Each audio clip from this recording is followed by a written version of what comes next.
10 రూపాయల కళ్ళు పోసేసి జాగా తీసుకున్నాడు. జాగా తీసుకొని 25 గుంటల జాగా తీసుకొని మాకు ఇది హాస్టల్, కొత్త హాస్టల్ మా జాగా బీసీ హాస్టల్ అయితే అప్పుడు 2 చేటాలు వేసి ఇస్తానన్నాడు. మా పిల్లలకు ఏదన్నా అటెండర్గా ఏమన్నా వ్యక్తిస్తా అన్నాడు. ఇవరకు వ్యక్తియలేదు.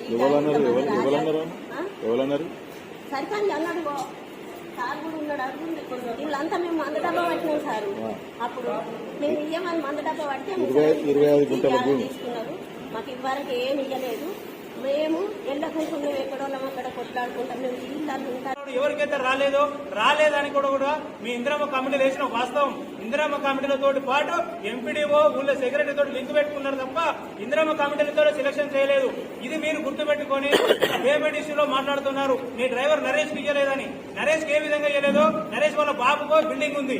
ఆ ఉద్దేశం కొద్దీ కలెక్టర్ కూడా మీరు అడగండి. యాసిటీస్ రూల్ ప్రకారం ఒక ఇల్లు ఉంటే, బిల్డింగ్ ఉంటే వాళ్ళ కొడుకులు 2 ఉన్నా 3 ఉన్నా ఆ ఇంట్లో వర్తించదనే ఉద్దేశంతో ఆ నరేష్ అనే అబ్బాయికి ఇయ్యలేదు. కానీ నీ డ్రైవరు, నీ సొత్తు అని మాకు కోపం లేదు. నిజంగా వాస్తవం చెప్పాలంటే నీ యూత్ కాంగ్రెస్, జిల్లా యూత్ కాంగ్రెస్ కొడుకు తిరుపతి వాళ్ళ అమ్మకి ఇచ్చినాం, వాళ్ళ అత్తకి ఇచ్చినాం, ఇంకా వేరే అభివృద్ధి ఉన్నాయి. వాళ్ళ టీఆర్ఎస్ ఒక బేపేట 7 ఇచ్చినాం. అలాగే గూడెం మాంకాళి శ్రీనివాస్ చనిపోయింది. మీకు దళితులకు ఇల్లు రాలనే ఉద్దేశం పోతే ఎమ్మెల్యే క్వార్టర్ ముందే కిరేసన్ కోసుకొని తలకలు పెట్టిండు. అయినా నువ్వు ఆయనకు ఇల్లు ఇవ్వలేదు. ఏ డబుల్ బెడ్రూమ్ ఓపెన్ చేసినాడు. మమ్మల్ని తీసుకుపోయి చిన్నగూడ పోలీస్ స్టేషన్ లో పెట్టిన బైండ్ ఓవర్ చేసి. అయినా ఆమె ధర్నా చేస్తే ఆమెను ఇక్కడ జాబ్ చేసుకుంటే ఆమె ఇచ్చిపెట్టిపోయి ఉస్మాన్ ట్రాన్స్పోర్టేషన్ ఎందుకు ధర్నా చేసిన హరీష్రావు ముందటాన్ని.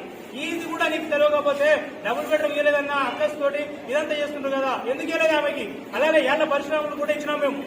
వాళ్ళ వదిలి కూడా ఇచ్చినాం. ఎందుకు ఇవ్వలేదు మేము? టీఆర్ఎస్ కాదు, బీజేపీ నాయకులు కూడా లిస్టు కూడా ఉంది. నాయకుల ప్రతి విలేజ్ వైజ్ రాసి పెట్టిన బీజేపీ లిస్టు ప్రతి ఒక్కటి మీరు అవసరం కూడా ఎంక్వైరీ చేసుకోండి. దాదాపు పార్టీ పక్షాన ఖండిస్తా ఉన్నాం.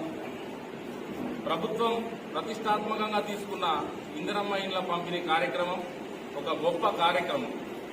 ఇది ఇందిరమ్మ ఇండ్ల పంపిణీ కార్యక్రమం అనేది రాష్ట్ర వ్యాప్తంగా పారదర్శకంగానే జరుగుతుంది.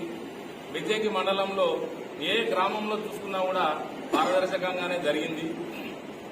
చిన్న ఇష్యూస్ ఉంటాయి. ఒక గొప్ప కార్యక్రమం, ఒక మంచి కార్యక్రమం అన్నప్పుడు చిన్న చిన్న ఇష్యూస్ ఉంటాయి. దాన్ని తీసుకొని భూతద్దాలు పెట్టి చూడడం అనేది కరెక్ట్ కాదు అని సందర్భంగా నేను పత్రికా విలేకరుల సందర్భంగా తెలియజేస్తున్నాను. ఇంకొకటి, ఈ ఇందిరమ్మ ఇండ్ల పంపిణీ కార్యక్రమం అనేది మీరు బెజ్జంకి మండల చరిత్రలో చూసుకోండి. బెజ్జంకి చౌరస్తాలో ఒక దాదాపు 520 మంది ఒక ప్రొసీడింగ్ కాపీలు అందరినీ ఒక్క దగ్గర చేర్చి బెజ్జంకి చౌరస్తాలో టెంట్ వేసి కూర్చొని 520 మంది ప్రొసీడింగ్ కాపీలు ఇచ్చిన చరిత్ర